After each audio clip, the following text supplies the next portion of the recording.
semuanya.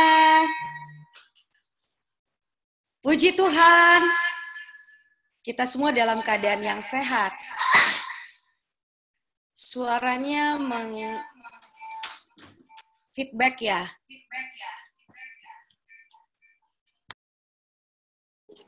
Iya, Kak. Iya, feedback. Hai, selamat siang semuanya. Semoga suaranya sudah tidak feedback lagi ya. Udah bagus. Puji Tuhan, terima kasih.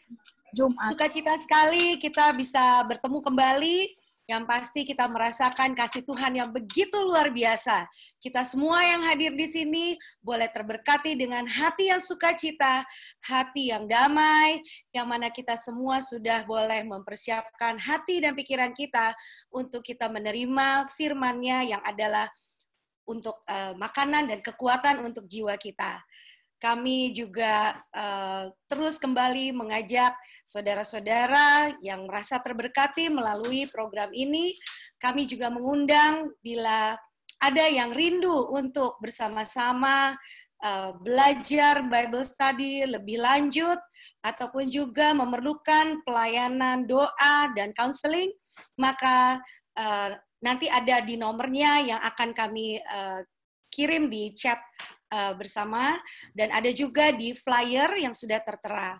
Untuk itu, kita tidak berlama-lama lagi, kita siapkan hati dan pikiran kita akan buka dengan doa buka oleh saudari kita, Muti atau Pah. Sorry, Mut. Silakan, Muti.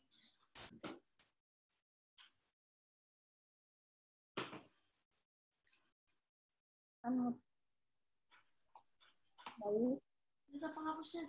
Mari kita bersatu dalam doa. Suaranya boleh lebih, ya. Mari kita bersatu dalam doa. Tuhan Allah Bapa kami yang bertata dalam kerajaan surga, Bapa yang penuh kasih, Bapa yang penuh kemuliaan Tuhan kami Yesus Kristus.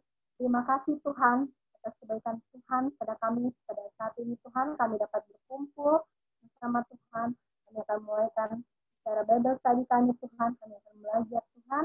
Tuhan pimpin kami, sertai kami Tuhan dari awal hingga akhir ya Bapak. Bapak tolong sertai kami, silakan Roh Kudus-Mu Tuhan bagi kami, biar kami selalu fokus untuk dapat belajar bersama Tuhan, dan biarkanlah kami dapat terima dengan baik, kami dapat belajar dengan baik, dan kami dapat melaksanakan kehidupan kami. Tuhan tolong berkati juga pendeta Risito yang akan membawakan Bible study Tuhan, bisa berkati dia, silakan Roh Kudus Tuhan, dan dia dapat berkata-kata sesuai dengan kehendak Tuhan saja. Kami akan seluruh cara kami di tangan-Mu Tuhan. Kasih Tuhan yang baik, kami berdoa dan siap syukur pada Bapa di surga. Amin. Amin. Terima kasih, Muti. Maka kita boleh langsung dengan Pendeta Roy Pitoy. Pastor. Selamat siang semuanya. Suaranya kecil ya, Pastor. Salam sejahtera tes. Halo? Apa suaranya jelas? Oke, terima kasih. Saudara-saudara, shalom dan salam sejahtera. Kita masih bisa bertemu lagi bersama-sama walaupun cuma lewat online, dan kita berbahagia saudara-saudara terus memberikan inspirasi kepada kita semua untuk suka mendekatkan diri kepada Tuhan, untuk suka belajar firman Tuhan. Ya, ini suatu inspirasi ya buat kita semua. Jadi saya mau berterima kasih kepada saudara-saudara semua yang selalu rindu untuk mendengarkan suara Tuhan, bukan suara saya ya, tapi suara Tuhan. Ada beberapa hal yang saya mau saudara lakukan sementara kita mendengarkan firman Tuhan. Tolong bantu doa supaya suara saya ini bisa normal ya, saudara-saudara. Terlalu banyak bicara. Maklum, terlalu banyak bicara. Salah sendiri, mestinya direm-rem bicara. Ini terlalu banyak bicara. Jadi, tolong dibantu dalam doa supaya selama acara ini bisa tidak hilang suaranya ya. Saudara-saudara, mari sekali lagi kita tunduk kepala dan berdoa. Mengapa saya percaya semakin banyak berdoa, semakin banyak kuasa. Iya kan? Jadi apa salahnya kita berdoa sekali lagi? Ya. Mari kita tunduk kepala, kita berdoa. Ya Tuhan Allah yang bertakhta di dalam kerajaan surga, kami bersyukur bahwa Tuhan masih menggerakkan begitu banyak dari antara kami. Di tengah-tengah krisis seperti saat ini, kami boleh mendekatkan diri kepada Tuhan melalui mempelajari firman Tuhan walaupun secara online. Tuhan, kami mau menuntut janji-Mu. Mintalah maka akan diberi, carilah maka akan mendapat, ketoklah maka pintu akan dibukakan. Kami yakin akan janji Tuhan ini. Sekali lagi kami mau menuntut janji ini menjadi bagian kami. Dan tolonglah Tuhan agar Roh Kudus boleh menguasai hati kami semua, sehingga apapun yang kami baca, dengarkan dari sabda-Mu, itu boleh membangunkan kerohanian kami, mengubah hidup kami, agar semakin serupa dengan Engkau. Terima kasih Tuhan, di dalam nama Tuhan Yesus kami sudah berdoa. Amin. Saudara, kembali kita akan melanjutkan pelajaran kita, ya, saudara-saudara, yaitu kita masih dalam satu topik yang sangat penting dari perumpamaan 5 anak dara yang bijaksana dan 5 anak dara yang bodoh. Dan yang membuat begitu perbedaan besar antara dua kelompok ini adalah 5 anak yang bijaksana punya minyak lebih. Dan kita sudah pelajari satu tokoh yang luar biasa, yang kiranya bisa memberikan kekuatan kita untuk menghadapi krisis yang saya dan saudara sedang hadapi saat ini. Tokoh itu adalah Ayub. Di pelajaran kita yang terakhir, jelas bahwa Ayub punya minyak yang lebih dari kebanyakan saya dan saudara. Dari kebanyakan orang-orang yang bijaksana yang ada di dalam firman Tuhan, di dalam Alkitab. Kita bisa katakan bahwa semua orang yang ada di dalam Alkitab, saudara-saudara, adalah orang-orang yang bijaksana. Bijaksana dalam pengertian bukan duniawi, tetapi bijaksana dalam pengertian rohani, saudara. Lebih kepada pengertian rohani. Tapi saya mau bilang, kalau saya dan saudara bijaksana secara rohani, maka saudara juga akan jadi orang bijaksana secara intelektual, secara intelijen. Ya, saudara ingat cerita daripada Salomo. Salomo seorang muda yang bodoh. Dia tidak punya pengalaman, dia tidak punya apa-apa. Kemudian Tuhan satu saat menampakkan diri kepadanya. Ya, karena dia ketakutan, dia harus jadi raja yang dipilih oleh Tuhan menggantikan Daud. Ya, dia ketakutan, dia muda, dia merasa dia tidak bisa apa-apa. Kemudian dia dapat mimpi dari Tuhan. Tuhan datang kepada dia, ya, dalam mimpi, dan di dalam mimpi itu Tuhan bilang, "Hai Salomo, engkau mau minta apa?" Dan Salomo meminta hikmat karena dia merasa dia seorang yang bodoh. Sebagai akibat dari permintaan Salomo, saudara, kita tahu bahwa Salomo menjadi orang yang paling berhikmat yang kita ketahui di dalam Alkitab, ya. Dan saya yakin tentunya sesudah Tuhan Yesus, ya. Tapi Salomo adalah seorang yang sangat berhikmat, bukan hanya secara rohani, ya. Lihat ya, seorang yang hikmat, yang berhikmat secara rohani, ya, yang bijaksana, dia rendah hati. Waktu Tuhan datang, kamu mau minta apa? Dia nggak minta kedudukan, dia nggak minta kekayaan, dia nggak minta kemasyuran. Yang dia minta adalah hikmat. Dan waktu dia dapat hikmat, dia penuh dengan kebijaksanaan. Yang terjadi kepada dia adalah Tuhan mengaruniakan semua yang tadi saya sebutkan. Ya, kedudukan yang tinggi, kemasyuran, dan harta yang sangat banyak. Saudara, kalau saya dan saudara memiliki hikmat rohani, ya, maka saya dan saudara juga jadi orang yang pintar secara intelektual. Kenapa? Karena permulaan dari hikmat adalah takut akan Tuhan. Alkitab bilang, jadi kalau kita takut Tuhan, saudara akan jadi orang yang bukan saja orang yang pintar secara rohani, tapi juga secara intelektual. Saudara dengarkan, kenapa Tuhan Yesus sebutkan 5 anak yang bijaksana dan 5 anak yang bodoh. Tidak ada orang di atas dunia ini yang mau disebut orang bodoh. Tuhan tahu itu, nggak ada. Nggak ada dari antara kita yang mau dibilang bodoh. Itu sebabnya kita tersinggung kalau dibilang bodoh kamu. Ya, itu penghinaan yang luar biasa.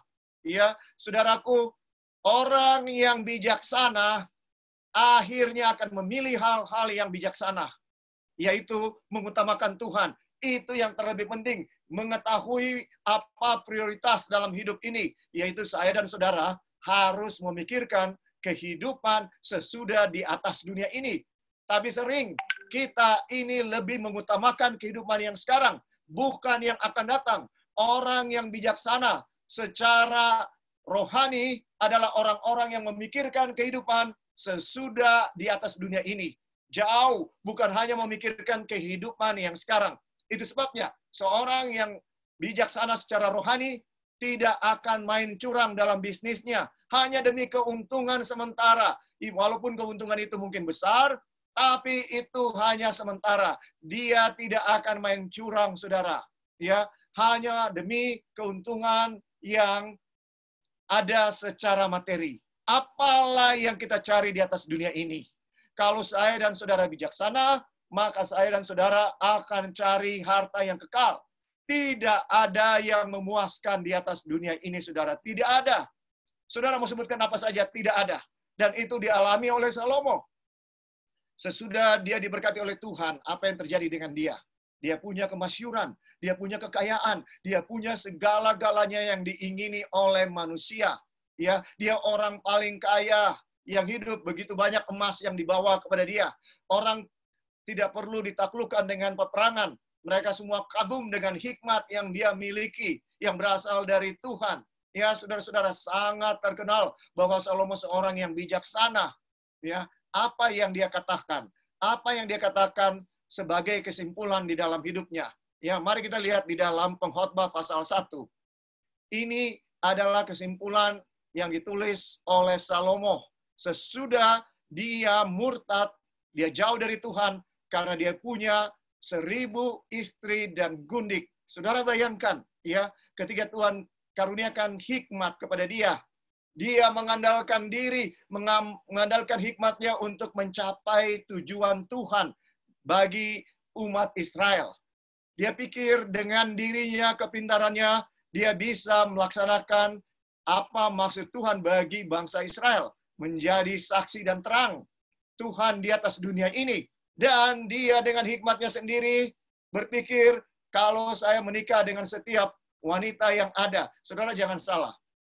Jangan kita pikir bahwa Salomo ini gila perempuan. Ya, saudara, bukan. Tapi banyak istri yang menikah dengan dia adalah pernikahan untuk menyatakan tunduk kepada Israel. Tunduk kepada kerajaan Israel. Oleh karena mereka memiliki raja yang luar biasa berhikmat, yaitu Salomo. Ya, bukan karena dia gila perempuan. Ya, dan ini yang dia pikir akan menggenapi semua rencana Tuhan. Bahwa seluruh bangsa-bangsa akan mengenal Tuhan.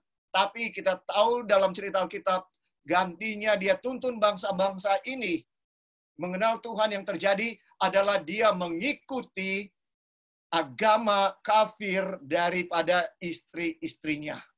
Saudara dengarkan, seringkali kita berpikir untuk melakukan pekerjaan Tuhan, untuk menjangkau jiwa-jiwa di sana.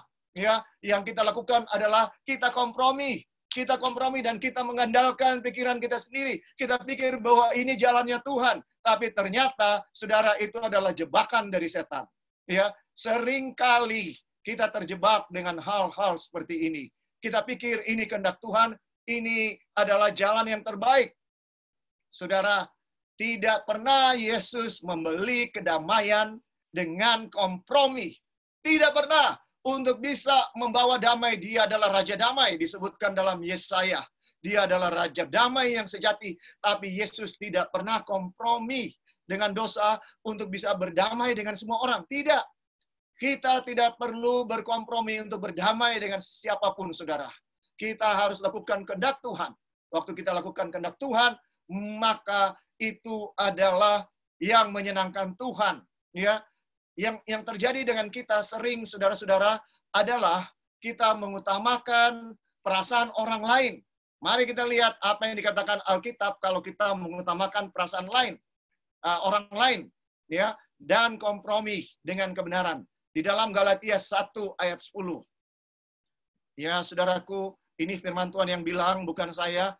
Galatia 1 Galatia 1 ayat 10 firman Tuhan berkata, Rasul Paulus, dia katakan seperti ini, ya. Jadi bagaimana sekarang? Adakah aku cari kesukaan manusia atau kesukaan Allah? Adakah aku coba berkenan kepada manusia? Sekiranya aku masih mau mencoba berkenan kepada manusia, maka aku bukanlah hamba Kristus.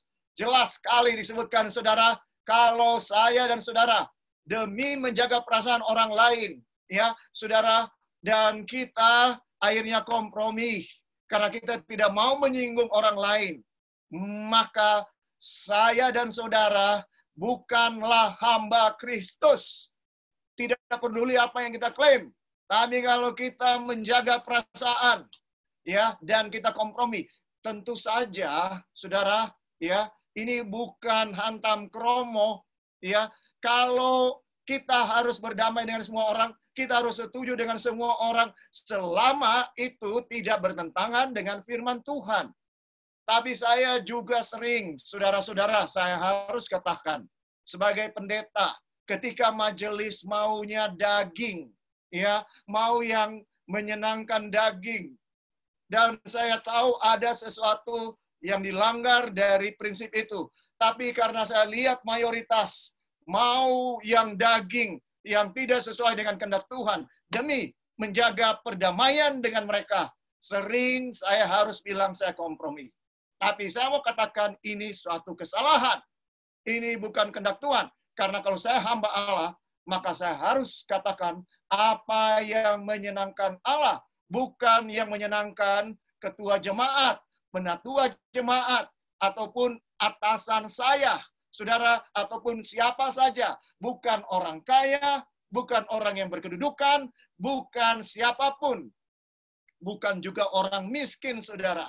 Ya, saudaraku, Alkitab mengajarkan dengan jelas bahwa saya dan saudara harus jadi orang yang menyenangkan Tuhan terutama. Ya, selama kita bisa setuju dengan siapa saja tanpa melanggar prinsip, itu sikap orang Kristen. Harus setuju dan berdamai dengan siapa saja. Selama tidak melanggar prinsip. Tapi ketika yang dilakukan itu melanggar prinsip, saya dan saudara bukan hamba Kristus kalau kita kompromi demi menjaga perasaan. Ya, saudara-saudara, ini adalah orang yang bijaksana. Dan mari kita lihat apa yang dikatakan oleh orang yang sangat berhikmat di dalam Alkitab, yaitu Salomo tadi. Ketika dia menikmati semua kesenangan dunia dalam hidupnya, dia sempat akhirnya berbakti kepada penyembahan berhala karena istri-istrinya. Ya, saudaraku, sekarang sesudah tua, kita melihat bahwa buku pengkhotbah ditulis dalam masa tuanya. Dari mana kita tahu? Nanti kita akan lihat keterangan-keterangannya dan kita akan tahu. Ya, saya ingin baca ayat ke-7. Segala sesuatu menyembuhkan, sehingga tak terkatakan oleh manusia, mata tidak kenyang melihat, telinga tidak puas mendengar. Apa yang pernah akan ada lagi, dan apa yang pernah dibuat akan dibuat lagi. Tak ada sesuatu yang baru di bawah matahari. Ya, saudara lihat, tidak ada katanya yang memuaskan. Dia dapatkan seluruh kesenangan dunia. Dia dapatkan seluruh kemasyhuran dunia. Dia dapatkan seluruh kedudukan dunia. Dia dapatkan seluruh harta dunia. Semua yang dimau oleh manusia didapatkan oleh Raja Salomo. Ya, aku pengkhotbah adalah raja atas Israel di Yerusalem. Aku membulatkan hatiku untuk memeriksa dan menyelidiki dengan hikmat segala yang terjadi di bawah langit. Itu pekerjaan yang menyusahkan, yang diberikan Allah kepada anak-anak manusia untuk melelahkan diri. Aku telah melihat segala perbuatan yang dilakukan orang di bawah matahari. Tetapi, lihatlah, segala sesuatu adalah kesia-siaan dan usaha menjaring angin. Saudara dengarkan, ya, yang ada di atas dunia ini adalah sia-sia. Yang bilang ini orang yang telah merasakan seluruh kesenangan dunia, seluruh yang bisa didapatkan di atas dunia ini. Ya, saudara, dikatakan, aku berkata dalam hati, lihatlah, aku telah memperbesar dan menambah hikmat lebih daripada semua orang yang memerintah atas Yerusalem sebelum aku. Dan hatiku telah memperoleh banyak hikmat dan pengetahuan. Aku telah membulatkan hatiku untuk memahami hikmat dan pengetahuan, kebodohan dan kebebalan. Tetapi aku menyadari bahwa hal ini pun adalah usaha menjaring angin. Karena di dalam banyak hikmat ada banyak susah hati. Dan siapa memperbanyak pengetahuan, memperbanyak kesedihan. Saudara, dengarkan apa yang dikatakan oleh Raja Salomo dalam kehidupan saya dan saudara di atas dunia ini. Pasal 2, kita lanjutkan. Aku berkata dalam hati, mari, aku hendak menguji kegirangan. Nikmatilah kesenangan, tapi lihat, juga itu pun sia-sia. Saudara dengarkan, ya, nikmati kesenangan dunia, ya, tapi katanya apa? Sia-sia semua itu. Tentang tertawa aku berkata itu bodoh. Dan mengenai kegirangan, apa gunanya? Aku menyelidiki diriku dengan menyegarkan tubuhku dengan anggur. Sedang akal budiku tetap memimpin dengan hikmat. Dan dengan memperoleh kebebalan. Sampai aku mengetahui apa yang baik bagi anak-anak manusia untuk dilakukan di bawah langit selama hidup mereka yang pendek itu. Aku melakukan pekerjaan-pekerjaan besar, mendirikan bagiku rumah-rumah, menanami bagiku kebun-kebun anggur. Aku mengusahakan bagiku kebun-kebun dan taman-taman, dan menanaminya dengan rupa-rupa pohon buah-buahan. Aku menggali bagiku kolam-kolam untuk mengairi, dari situ tanaman pohon-pohon muda. Aku membeli budak-budak laki-laki dan perempuan, dan ada budak-budak yang lahir di rumahku. Aku mempunyai juga banyak sapi dan kambing domba melebihi siapapun yang pernah hidup di Yerusalem sebelum aku. Aku mengumpulkan bagiku juga perak dan emas, harta benda raja-raja dan daerah-daerah. Aku mencari bagiku biduan-biduan dan biduanita, dan yang menyenangkan anak-anak manusia, yakni banyak gundik. Salomo dengan jujur katakan semua ini. Ini yang dari tadi kita baca adalah namanya keinginan daging. Dengan demikian aku menjadi besar, bahkan lebih besar daripada siapapun yang pernah hidup di Yerusalem sebelum aku. Dalam pada itu hikmatku tinggal tetap padaku. Aku tidak merintangi mataku dari apapun yang dikehendakinya, dan aku tidak menahan hatiku dari sukacita apapun. Sebab hatiku bersukacita karena segala jerih payahku. Itulah buah segala jerih payahku. Ketika aku meneliti segala pekerjaan yang telah dilakukan tanganku, dan segala usaha yang telah kulakukan untuk itu dengan jerih payah, lihatlah, segala sesuatu adalah kesia-siaan dan usaha menjaring angin. Memang tak ada keuntungan di bawah matahari. Saudara dengarkan, ya, Salomo kalau bikin pesta, selebriti yang paling mahal, yang paling top, dia bisa bawa.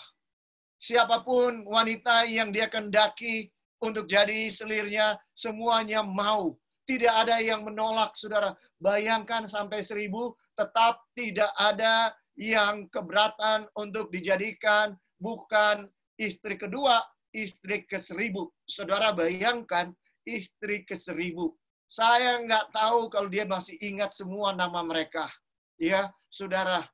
Saya nggak tahu. Tapi saudara bisa bayangkan, segala kesenangan dunia, segala yang bisa didapatkan di dunia ini. Akhirnya, Raja Salomo bilang apa? Sia-sia di atas kesia-siaan, dan itu adalah usaha menjaring angin. Saudara, hikmat Tuhan akan membuat orang jadi bijaksana. Bukan cuma secara rohani, tapi juga secara intelek. Tetapi ketika manusia mengandalkan hikmat manusia, intelektualnya, ya, kepintarannya, dan dia hidup berdasarkan daging, maka dia jadi orang yang bodoh. Ya, bukan suatu kebetulan Tuhan pilih sebutkan 5 gadis yang bijaksana dan 5 gadis yang bodoh. Kalau saudara rohaninya bijaksana, maka sudah pasti saudara juga orang yang bijaksana secara intelek. Tapi kalau saudara hanya bijaksana secara intelek, saya hanya bijaksana secara intelek, maka bisa sangat mungkin, apalagi kalau kita mengandalkan kebijaksanaan kita, maka kita ini akan menjadi bodoh secara rohani. Saudara, ini yang terjadi dengan Salomo. Dan ini yang dikatakan oleh orang yang paling bijaksana yang pernah hidup. Apa yang dia simpulkan mengenai kehidupan ini? Mari kita baca di dalam pasal yang terakhir, pasal 12, Pengkhotbah 12, ayat 13-14. Ya, saudara, ini salah satu buku kesukaan saya. Saudara baca berulang-ulang, saudara tidak akan bosan. Ya, luar biasa Salomo. Disebutkan di dalam Pengkhotbah 12 ayat 13 dan 14. Akhir kata dari segala yang didengar ialah takutlah akan Allah dan berpeganglah pada perintah-perintahnya, karena ini adalah kewajiban setiap orang. Karena Allah akan membawa setiap perbuatan ke pengadilan yang berlaku atas segala sesuatu yang tersembunyi, entah itu baik, entah itu jahat. Saudara dengarkan, ya, apa yang merupakan kesimpulan dari segala sesuatu kehidupan di atas dunia ini. Ini kesaksian dari orang yang sudah menikmati seluruh kesenangan dunia. Dia bilang, kalau kita menikmati kesenangan dunia, kalau kita mengikuti keinginan mata kita, daging kita, keangkuhan hidup, ya, itu semua yang ada di dalam dunia, maka saya dan saudara akan merasa kosong, hampa, sia-sia. Tidak ada kebahagiaan, tidak ada kedamaian, tidak ada segala sesuatu yang kelihatannya menarik, tapi ternyata ketika saya dan saudara menikmatinya, mendapatkannya di atas dunia ini, saya dan saudara akan merasa hampa. Itu sebabnya kalau kita jauh dari Tuhan, tidak peduli sesukses apapun kita di atas dunia ini, tidak dapat memberikan kebahagiaan. Berapa banyak orang kaya bunuh diri, walaupun dia punya segala kekayaan. Berapa banyak orang terkenal bunuh diri. Ya, saudara, begitu banyak. Tapi saya tidak pernah mendengarkan seorang yang dekat dengan Tuhan, yang berbahagia membunuh diri. Tidak pernah. Ya, walaupun mungkin secara harta dunia, dia bukan orang yang kaya. Tidak pernah, saudara. Dengarkan. Saya dan saudara harus jadi orang yang bijaksana. Mengapa? Karena suatu saat, ya, saya dan saudara akan dibawa ke dalam pengadilan. Orang yang bijaksana memahami bahwa setiap perbuatan yang dia buat akan dibawa ke dalam pengadilan. Ya, saudaraku, itu yang dikatakan oleh Salomo. Ya, sekarang mari kita buka 2 Korintus 5 ayat 10. Mari kita buka 2 Korintus 5 ayat 10, saudara. Ya. 2 Korintus 5 ayat 10, satu ayat yang menekankan pentingnya kita menyadari bahwa akan ada pengadilan Tuhan. Ya. 2 Korintus 5 ayat 10. Lebih jauh, firman Tuhan ini mengatakan, ya, sebab kita semua harus menghadap takhta pengadilan Kristus, supaya setiap orang memperoleh apa yang patut diterimanya sesuai dengan yang dilakukannya dalam hidupnya ini, baik ataupun jahat. Saudara dengarkan, ya, semua saya dan saudara harus menghadapi atau menghadap takhta pengadilan Kristus, tidak peduli siapapun kita, kaya miskin, rohani enggak rohani, semua kita akan menghadapi takhta pengadilan Kristus. Apa tujuannya? Supaya setiap orang memperoleh apa yang patut diterimanya sesuai dengan yang dilakukannya dalam hidupnya ini, baik ataupun jahat. Itu sebabnya saudara, tidak perlu kita marah atau kita iri dengan orang jahat, ya, orang yang berbuat kejahatan. Saudara dan saya harus kasihan sama mereka, ya. Tapi sering kita nggak senang. Ya, secara manusia saya mengerti. Kalau saudara belajar dengan keras, mau menghadapi ujian, kemudian saudara mati-matian belajar, tidak tidur beberapa malam untuk mempersiapkan diri bagi ujian. Kemudian ada teman saudara yang tidak belajar, ya, dia pakai cara yang lain. Saudara mengerti kan maksud saya? Dia nyontek, dan nilainya lebih bagus. Secara manusia kita nggak senang, tapi saudara, kita justru harus kasihan sama orang itu, karena orang itu tidak bijaksana. Walaupun dia dapat nilai A mungkin, ya, dapat nilai perfect atau 100, ya, kita tidak perlu marah, saudara. Mengapa? Justru kita harus kasihan, oleh sebab semua perbuatan akan menghadap takhta pengadilan Tuhan. Semua perbuatan akan menghadapi pengadilan Tuhan. Saudara, orang yang bijaksana akan memikirkan kehidupan yang jauh di depan, bukan yang ada di atas dunia ini. Orang yang melakukan kecurangan demi keuntungan di bisnis, di ujian, di mana-mana, ya, adalah orang yang tidak berpikir panjang, yang hanya memikirkan keuntungan sesaat, kenikmatan sesaat. Tapi kalau saya dan saudara adalah orang yang bijaksana, maka kita memikirkan kehidupan sesudah di atas dunia ini. Ya, saudara-saudara, dengarkan. Saya dan saudara harus menghadap pengadilan Kristus. Mengapa? Karena Tuhan itu adil. Karena Tuhan itu adil, maka saya dan saudara harus menghadapi takhta pengadilan Tuhan. Ya, mengapa? Mengapa harus menghadap takhta pengadilan? Sekali lagi dikatakan, karena semua orang harus mendapatkan upah sesuai dengan perbuatannya. Ya, mari kita baca Wahyu 22 ayat 12 untuk menekankan konsep ini. Wahyu 22 ayat 12. Firman Tuhan berkata, "Sesungguhnya aku datang segera, dan aku membawa upahku untuk membalaskan kepada setiap orang menurut perbuatannya." Saudara dengarkan, sebelum Yesus datang, ya, harus ada pengadilan. Sebelum Yesus datang harus ada apa, saudara? Harus ada pengadilan.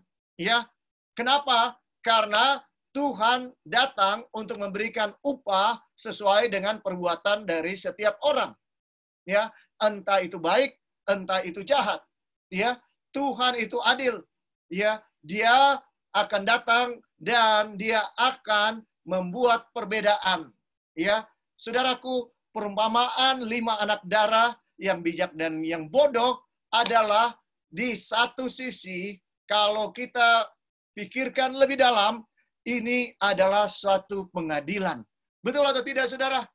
Ya, Tuhan sedang melakukan pengadilan, pemeriksaan kepada umat Tuhan.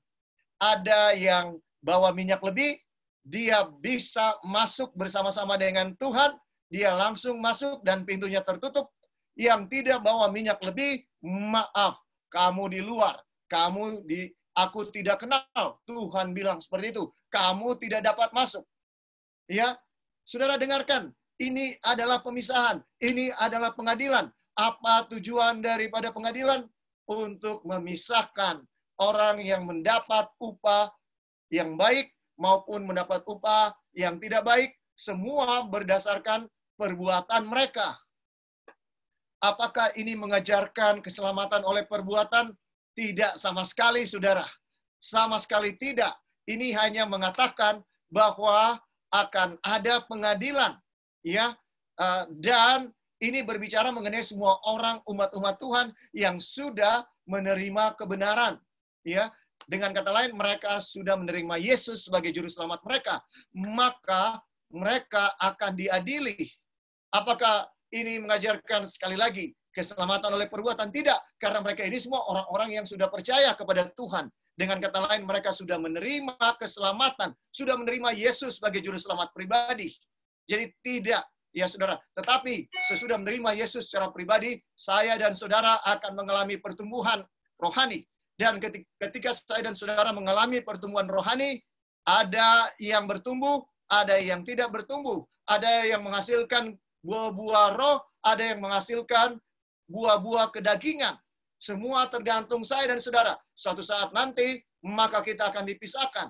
Ketika seruan tengah malam diberikan, maka akan terlihat bedanya. Dan ketika orang-orang yang bijaksana, yang sudah siap masuk bersama-sama dengan Tuhan Yesus, maka disitulah akan kelihatan, saudara, perbedaannya. Saudara, ini sangat jelas bahwa sebelum Yesus datang harus ada apa? Harus ada pengadilan yang Tuhan sedang lakukan untuk memeriksa saya dan saudara. Apakah ketika kita mengalami krisis, kita tetap percaya kepada Tuhan, atau kita tidak lagi percaya kepada Tuhan? Apakah ketika kita mengalami ujian yang luar biasa dalam kehidupan kita, kita bisa bertahan seperti Ayub, atau kita menyerah? Saudara, ini adalah pilihan saya dan saudara dalam hidup ini. Yaitu saya dan saudara yang memilih setiap hari, karena kita menjadi medan pertempuran antara yang baik dan jahat. Saudara dengarkan, ya, yang menentukan kemudian adalah pilihan kita setiap hari. Kalau setiap hari kita memilih untuk marah, memilih untuk mengikuti kedagingan, ya. Kalau setiap hari kita memilih untuk meninggikan diri, setiap hari kita memilih untuk melakukan semua yang tidak baik, ya, mengikuti keinginan daging, keinginan mata, dan terus menyombongkan diri, maka saudara, kita akan menuainya suatu saat.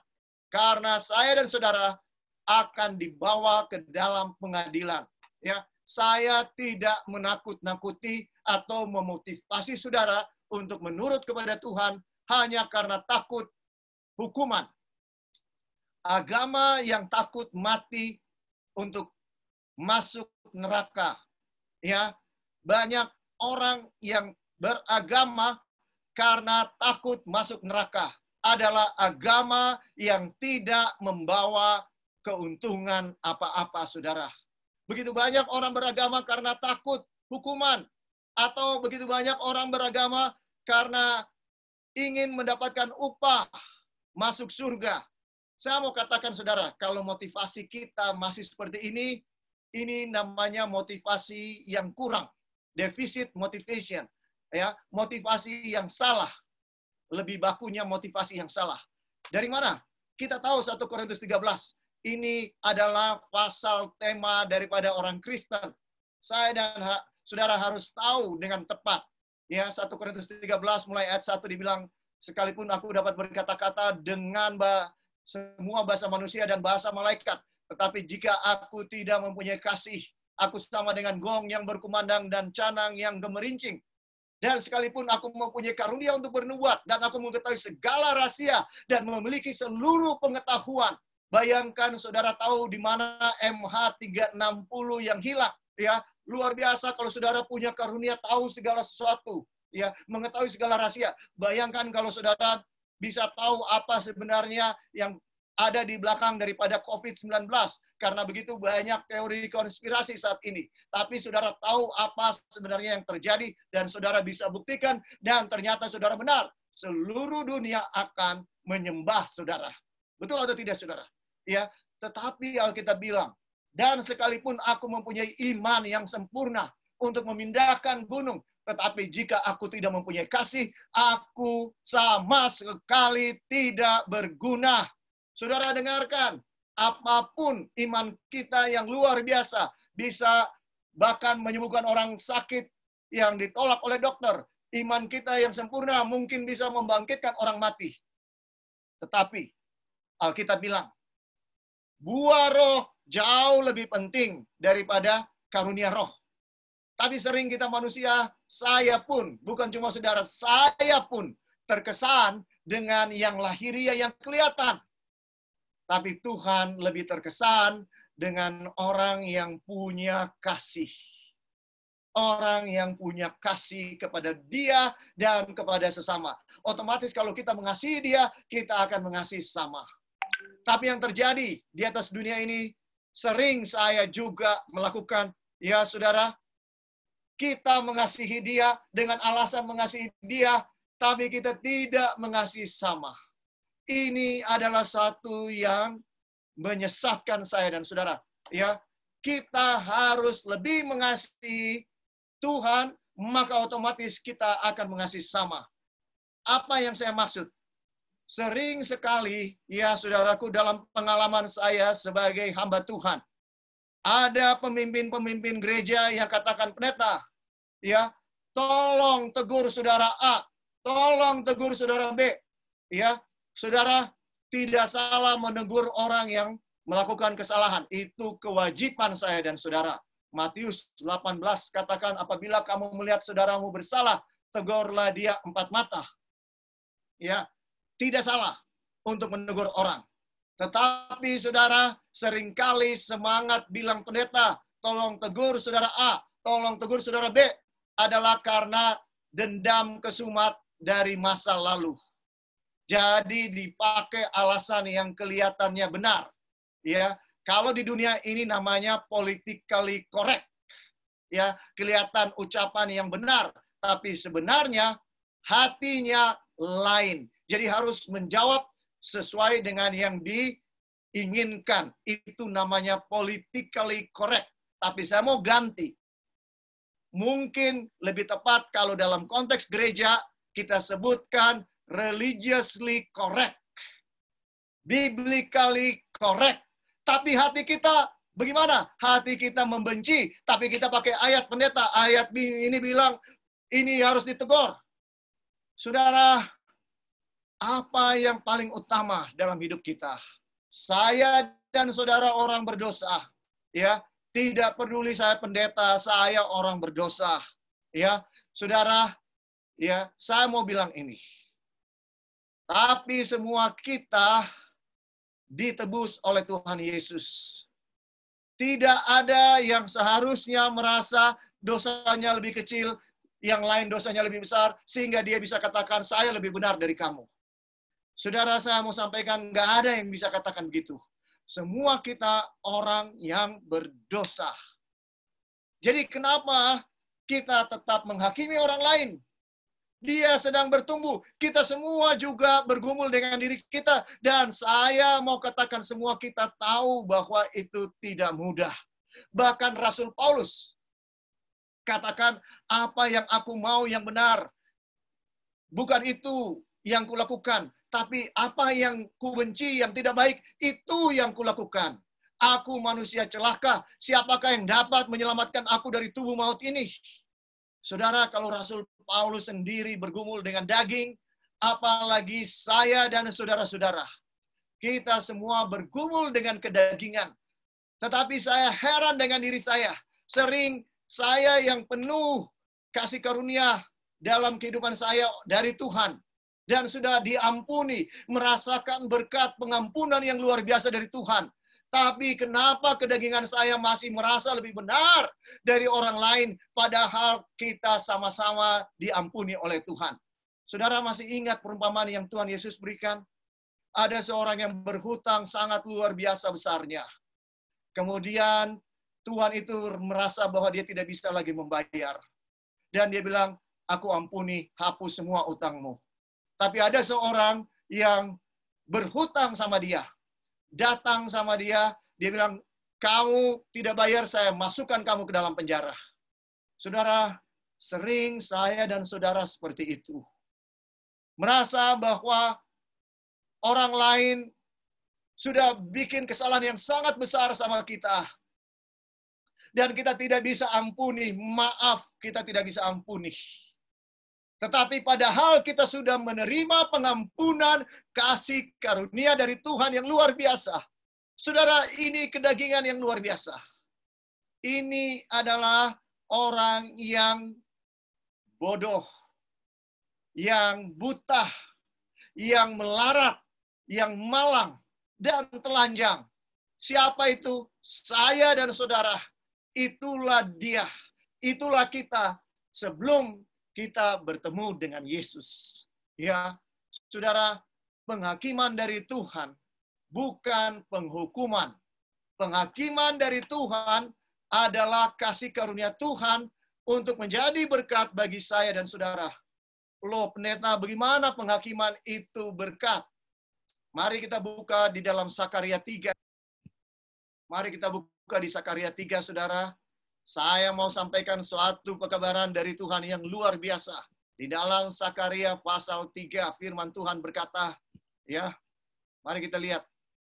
Sakaria 3 mulai ayat 1. Kemudian ia memperlihatkan kepadaku imam besar Yosua berdiri di hadapan Tuhan, sedang iblis berdiri di sebelah kanannya untuk mendakwa dia. Saudara dengarkan, imam besar ini bukan pendeta biasa.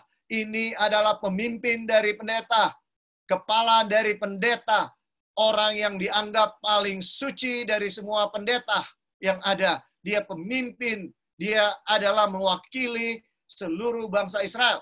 Karena umat Tuhan tidak lebih tinggi kekudusannya daripada imam. Ya, nah, itu sebabnya pekerjaan imam pendeta adalah pekerjaan yang suci, yang kudus. Ya, kemudian dari para pendeta ini mereka punya kepala. Itulah imam besar Yosua. Dengan kata lain, imam besar Yosua mewakili seluruh jemaat, mewakili seluruh orang Israel. Ya, dan apa penglihatan yang dilihat? Malaikat Tuhan berdiri di depan daripada Yosua.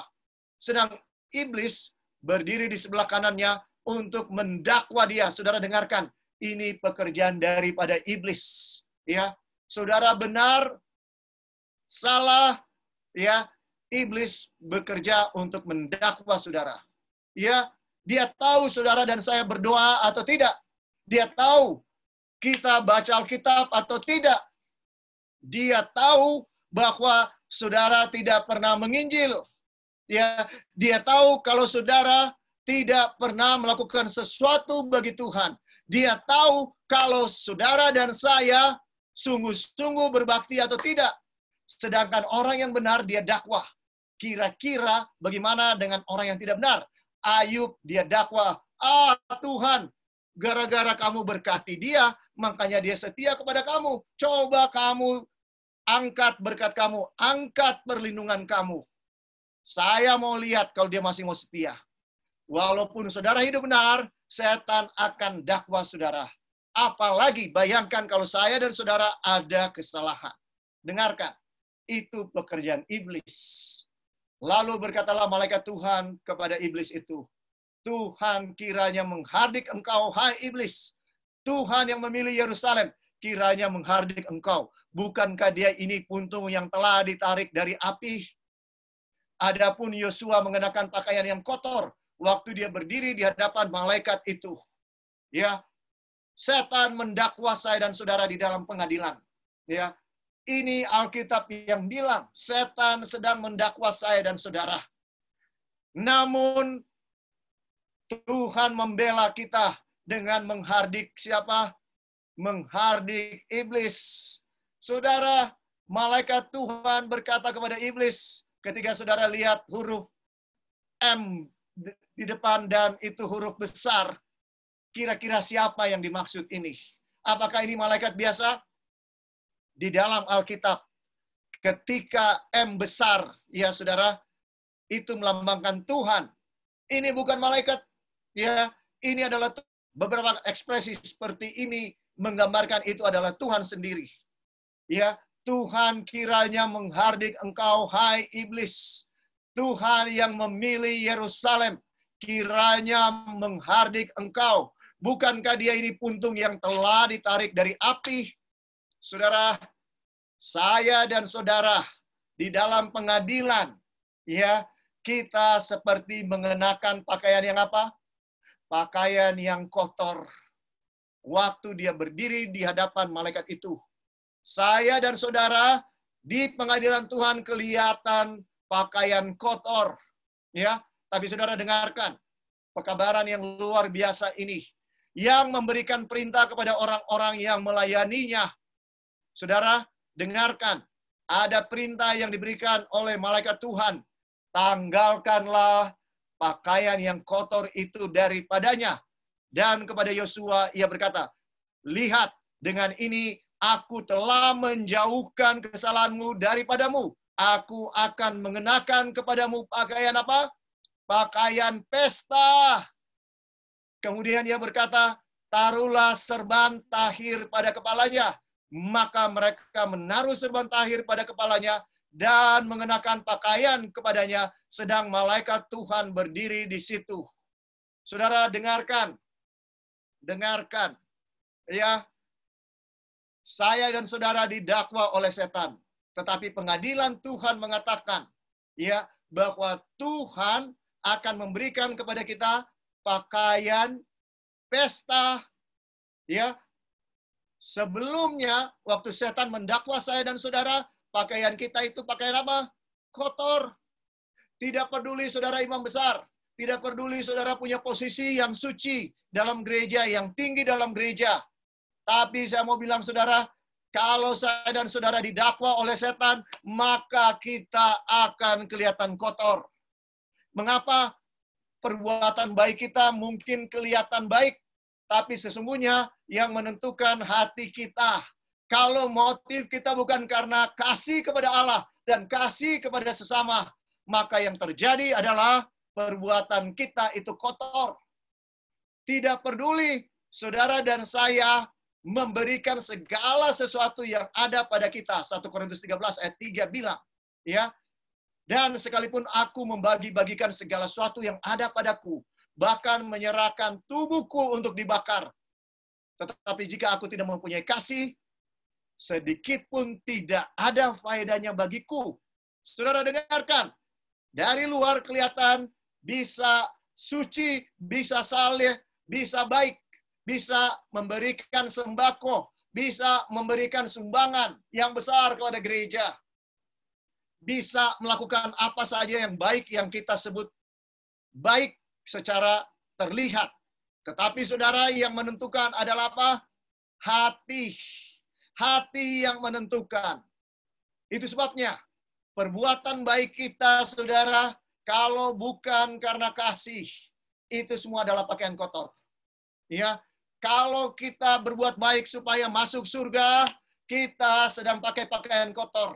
Kita berbuat baik karena Yesus telah mati di kayu salib buat saya dan saudara. Karena Yesus telah memberikan kasih karunia yang luar biasa kepada saya dan saudara. Dan kalau kita terima Yesus, maka pakaian kita yang kotor akan digantikan dengan pakaian pesta. Oh saudara, saya mau sampaikan. Kalau saya punya hati dan saudara dijamah oleh kasih Tuhan, maka kita pergi ke gereja bukan supaya masuk surga atau bukan karena kita tidak mau masuk neraka, tapi karena kita bersyukur betapa baiknya Tuhan dalam hidup kita. Maka kita tidak akan mau terlambat. Karena Tuhan sudah begitu baik dalam hidup kita. Ya, apapun yang disuruh di gereja, saudara tidak akan bilang, oh tunggu dulu saya nggak bisa. Apapun pelayanan yang diminta, saudara akan lakukan. Bukan karena saudara dibayar, ya, tapi karena saudara sudah merasakan kebaikan Tuhan. Saya dan saudara harus percaya bahwa kasih karunia Tuhan telah membuat saya dan saudara memakai pakaian yang bersih, pakaian pesta, ya. Oleh sebab kita telah menerima kebenaran Kristus yang dipakaikan pada kita kalau kita percaya kepada Dia. Kalau kita menerima Dia sebagai Tuhan dan Juru Selamat pribadi kita. Pertanyaannya, apakah kita sudah menerima Yesus sebagai Juru Selamat pribadi kita? Ya, saudara, Dia sangat mengasihi kita. Sering kita jatuh, bangun, jatuh, bangun, jatuh, bangun. Tapi saya mau bilang, tidak mengapa, saudara. Apapun pelanggaran yang kita buat di masa yang lalu, kalau setan ingat-ingatkan, saudara katakan kepada setan, Tuhan sudah ampuni saya. Kalau saudara merasa tidak berdaya, Ya, oleh karena kita jatuh, bangun, akhirnya saya dan saudara merasa percuma saya berjanji kepada Tuhan. Percuma saya berjanji untuk tidak berbuat lagi kepada Tuhan. Dosa-dosa. Karena saya kemudian jatuh lagi. Tapi saya mau bilang saudara-saudara, bahwa apapun yang Tuhan perbuat, ya, jangan pernah menyerah. Kita harus percaya apapun yang Tuhan izinkan terjadi dalam hidup kita itu yang terbaik dan demi kepentingan kita. Jangan kita ragu dan jangan pernah menyerah. Jangan pernah menyerah. Tuhan sangat mengasihi kita, saudara. Kalaupun hanya ada satu manusia di atas dunia ini, Yesus tetap akan mati. Saudara percaya? Kalaupun cuma ada satu manusia berdosa di atas dunia ini, Yesus tetap akan mati bagi saya dan saudara. Kalaupun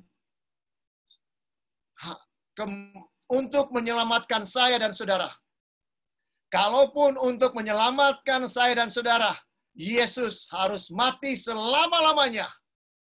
Dia tidak bangkit lagi. Yesus rela mati, saudara. Yesus rela mati sekalipun dia tidak akan bangkit lagi. Itu menyatakan betapa besarnya kasih-Nya kepada saya dan saudara. Pikirkan itu. Pikirkan bahwa Yesus rela mati untuk selama-lamanya. Ya, agar kita bisa selamat. Jadi kenapa kita mau menyia-nyiakan keselamatan ini? Kalau saya dan saudara tidak berdaya dengan dosa, memang kita tidak mampu. Jangan hadapi dosa dengan kekuatan sendiri, kita tidak akan pernah mampu. Mengapa kita tidak belajar bahwa hanya kalau kita dekat dengan Yesus, baru kita ada kekuatan untuk tidak bohong. Kalau kita dekat dengan Yesus, baru kita penuh kasih kepada orang yang menghina kita. Kita tidak akan membalas. Kalau kita dekat dengan Yesus, baru kita tidak akan mudah tersinggung. Kalau kita dekat dengan Yesus, hidup rasanya damai walaupun badai sedang menghantam. Oleh sebab kita tahu Yesus ada bersama dengan kita dan kita punya ketenangan. Saudara, dengarkan, mengapa kita tidak belajar ini? Duduk dekat kaki Yesus adalah yang dapat menolong saya dan saudara menang dari setiap dosa. Ya, itu yang akan memberikan kebahagiaan. Itu sebabnya Salomo walaupun dia punya seluruh dunia, dia tidak bahagia karena tidak ada Yesus. Tanpa Yesus segala sesuatu tidak berarti. Tanpa Yesus dunia ini tidak berarti. Apa gunanya kamu punya seluruh dunia tapi kehilangan keselamatan? Artinya kalau kita tidak dekat dengan Yesus, sia-sia. Sia-sia, saudara, semua. Nikmati hubungan yang intim dengan Tuhan, saudara. Sehingga saudara akan capai titik di mana saudara tidak ingin lagi semua yang ada di atas dunia ini. Jangan berhenti, maju terus. Sebelum saya dan saudara akan buangkan dunia, bukan karena kita tidak punya kesempatan untuk dapat kekayaan, bukan karena kita tidak punya kesempatan untuk memiliki kedudukan, maupun harta, ataupun kemasyuran. Tapi semua itu tidak ada artinya, sama seperti Salomo bilang, semua itu kesia-siaan di atas kesia-siaan. Tidak mungkin dengan kekuatan kita sendiri, kita akan bisa katakan seperti itu. Hanya kasih karunia Tuhan yang bisa mengubah hidup saya dan saudara. Sehingga kita tidak ada lagi hawa nafsu dunia. Tidak ada lagi keinginan daging, keinginan mata, maupun keangkuhan hidup. Hanya Tuhan Yesus yang bisa menolong saya dan saudara. Pandanglah kepada Dia. Bagaimana Dia menderita mati di kayu salib bagi saya dan saudara. Pandanglah kepada Dia. Filipi 2 ayat 5, saya mau tinggalkan buat saudara pada saat ini. Dengarkan, saya mau ulangi, saudaraku, bahwa Yesus rela mati bukan hanya karena Dia tahu Dia akan bangkit. Tapi kalaupun Dia tidak bangkit, Dia mati selama-lamanya, Dia rela untuk saya dan saudara. Pikirkan itu. Pikirkan bahwa Yesus rela mati untuk selama-lamanya supaya saya dan saudara bisa hidup. supaya saudara dan saya bisa hidup. Dengarkan, hendaklah kamu dalam hidupmu bersama menaruh pikiran dan perasaan yang terdapat juga dalam Kristus Yesus, yang walaupun dalam rupa Allah, tidak menganggap kesetaraan dengan Allah itu sebagai milik yang harus dipertahankan, melainkan telah mengosongkan dirinya dan mengambil rupa seorang hamba dan menjadi sama dengan manusia. Dan dalam keadaannya sebagai manusia, ia telah taat sampai mati, bahkan sampai mati di kayu salib. Saudara dengarkan, saya dan saudara harus mengasihi juru selamat yang luar biasa ini. Juru selamat yang meninggalkan surga, kenyamanan surga, karena dosa, karena COVID. Ya, saya mau katakan, Yesus tahu akan ada banyak penderitaan di atas dunia ini. Tapi kalau kita mau datang menerima dia sebagai juru selamat pribadi, maka segala kekotoran kita, segala dosa-dosa kita, segala kesombongan, segala keinginan daging dan mata, Tuhan akan pakaikan kepada kita jubah yang bersih, yang baru. Hanya kita harus menerima. Kita harus menerima dia. Kita harus belajar dari dia. Betapa besar kasih-Nya kepada saya dan saudara. Betapa besar dia mengasihi saya dan saudara. Dia tidak mau ada satupun dari kita binasa. Ya, saudara, serahkan diri kita kepada Tuhan. Sekarang juga, jangan tunda. Sekarang juga. Tapi pendeta, saya tahu saya berjanji sia-sia. Nanti saya buat lagi, saya akan merasa lebih bersalah, lebih berdosa. Saya nggak mau berjanji. Saya masih tunggulah. Tunggu kalau saya sudah lebih baik. Saya mau bilang, saudara, itulah jebakan setan. Sampai kapanpun, ya, kita tidak akan datang kepada Tuhan kalau kita menunggu. Jangan menunggu sekarang waktu yang terbaik. Tapi saya nggak mampu. Iya, itu sebabnya saudara dan saya harus datang kepada Tuhan. Karena memang kita tidak mampu dengan kekuatan kita sendiri untuk menjaga hati yang baik, yang suci, yang penuh kasih. Tidak mungkin, saudara. Tidak mungkin. Ya, mari kita tunduk kepala. Ya Tuhan Allah yang bertakhta di dalam kerajaan surga. Segala puji dan syukur kami kembali naikkan ke hadirat Tuhan. Oleh karena kebaikan-kebaikan Tuhan. Sehingga kami boleh mendengarkan suara Tuhan sekali lagi. Dan kami merasa dikuatkan. Terima kasih Tuhan. Kau tahu kami orang berdosa. Kau tahu kami sering menangis karena kedagingan kami. Dan kami tidak berdaya. Tapi Tuhan terima kasih. Karena pada saat ini kami mengerti bahwa pengadilan Tuhan untuk membenarkan orang-orang yang mau menyerahkan diri kepada Yesus, yang mau datang kepada Yesus, yang mau mengatakan kepada Yesus, Tuhan kasihani aku, Tuhan kasihani aku, jauhkan aku dari segala kedagingan ini. Oh Tuhan, bersihkan kami tidak mampu, ambil hati kami Tuhan, kami tidak mampu berikan itu kepadamu. Jaga kesuciannya, kemurniannya, karena kami tidak dapat memurnikannya. Tuhan, hamba mau berdoa untuk semua kami yang mendengarkan secara langsung maupun lewat rekaman. Tuhan tahu kehidupan kami. Tuhan tahu pergumulan kami setiap hari. Beban-beban kami yang ada.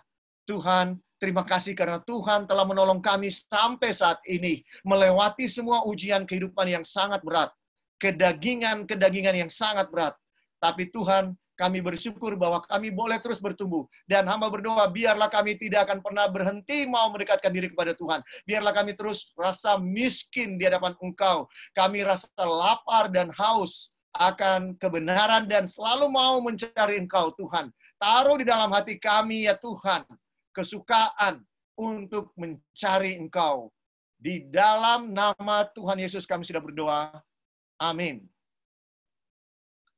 Selamat siang semuanya. Terima kasih. Tuhan memberkati. Terima kasih Pendeta Roy. Terima kasih semua saudara dan saudariku. Kita bertemu kembali di hari Selasa jam 12 siang. Tuhan Yesus memberkati. Selamat menikmati hari libur hari ini.